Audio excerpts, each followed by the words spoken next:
গাইবান্ধাবাসী কেমন আছেন আপনারা সবাই? আপনারা কি আমাকে আগে ফেসবুকে দেখেছেন নাকি? মানে আপনারা আমাকে আগের থেকেই চেনেন, কথা ভুল না ঠিক বললাম? ঠিক আছে।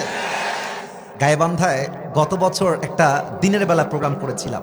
ছেলে পেলে মানুষের বাড়ির টিন মিন ভেঙ্গে ফেলছে একবার, খালি সেলফি তোলার ভিড়ে। পরে কমিটির লোক কল দিয়ে বলছে, হুজুর এই টিনের জরিমানা যে কয় টাকা হয়েছে মাহফিল করতে আমাদের কোনো খরচ হয় নাই। আমি বলছি চাপো, বলছে হুজুর জীবনে একবার চান্স পেয়েছি, আপনাকে ছাড়া যাবে না।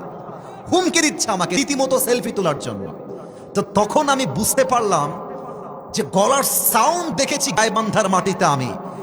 তখনই বুঝতে পেরেছি গাইবান্ধার মাটির যুবকরা কোনো কাপুরুষের বাচ্চা নয়, এরা সব বীরপুরুষের বাচ্চা।